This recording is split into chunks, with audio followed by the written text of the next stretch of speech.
కాకినాడ సాంబమూర్తి నగర్లో వేయించేసి ఉన్న శ్రీ వైభవ వెంకటేశ్వర స్వామివారి దేవస్థానంలో ధనుర్మాస మహోత్సవాలు ఘనంగా నిర్వహించారు. ఈ ధనుర్మాస మహోత్సవాలు పురస్కరించుకుని భోగి రోజున ఏకాదశి పర్వదినాన గోదాదేవి కళ్యాణం నిర్వహించారు. ఆలయ ధర్మకర్త ద్వారంపూడి చంద్రశేఖర్ రెడ్డి, శ్రీమతి మహాలక్ష్మి దంపతుల పర్యవేక్షణలో శ్రీ రంగనాథ స్వామికి ఆండాలుగా ప్రసిద్ధి చెందిన గోదాదేవి అమ్మవారి కళ్యాణ మహోత్సవం మంగళ వాయిద్యాల నడుమ వేద పండితుల వేద మంత్రోచ్చరణల మధ్య జరిగిన కళ్యాణ మహోత్సవంలో భక్తులు భక్తి శ్రద్ధలతో పాల్గొని స్వామివారిని అమ్మవారిని దర్శించుకున్నారు.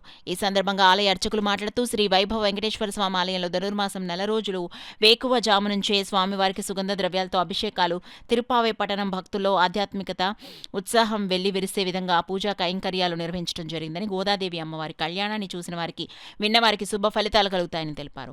భక్తులు మాట్లాడుతూ ఆలయంలో భక్తులకు ఎటువంటి ఇబ్బంది లేకుండా ఏర్పాటు చేసిన ఆలయ నిర్వాహకులకు కృతజ్ఞతలు తెలియజేశారు. అనంతరం ఏర్పాటు చేసిన ప్రసాద వితరణ కార్యక్రమంలో భక్తులు పాల్గొన్నారు. ఈ కార్యక్రమంలో కరి భామిరెడ్డి, కరి వీర్రెడ్డి, గుడిమెట్ల ఉదయశేఖర్ రెడ్డి, కొప్పాడ శేఖర్, వీరబాబు, అర్చకులు పొందూరు సీతారామానుజాచార్యులు, పొందూరు శ్రీచరణ్, పెద్ద సంఖ్యలో భక్తులు పాల్గొన్నారు.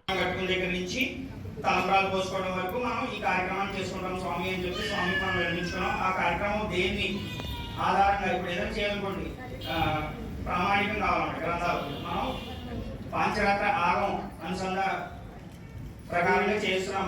మనం సంహితోక్త ప్రకారంగా మనం కళ్యాణం చేస్తున్నాం.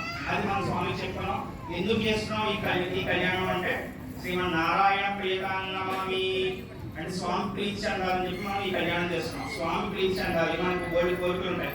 ఆ కోరికల్లో మనం తెలిసి కానీ తెలియక కానీ ఒక కోరుకుంటున్నాం అనుకోండి, స్వామి అదొకటే ఆ కోరిక తీర్చి మనని కటాక్షం వెళ్ళిపోతారు. అందుకని స్వామి మనం ఎప్పుడు కోరుకోవాలి ఏంటంటే నువ్వు ప్రీతి చెందాలయ్యా అంటే మనకి ఎప్పుడెప్పుడు ఏమేమి కావాలో మనకు తెలియదు. ఇప్పుడు మనకు పెళ్లి కావాలనుకోండి, పెళ్లి అయిపోతుంది, తర్వాత పిల్లలు కావాలి. అలాగే ఇది ఒక కోరికలు ఒక సముద్రం అన్నమాట, అలా వస్తూనే ఉంటాయి. అలా ఏంటంటే ఒక దాంతో ఒక దానికి స్వామివారు ఆయన మన బాధ్యత నువ్వే తీసుకోవయ్యా మా బాధ్యత అని చెప్పి నేను మీ భక్తులు మేమందరూ మీ భక్తులు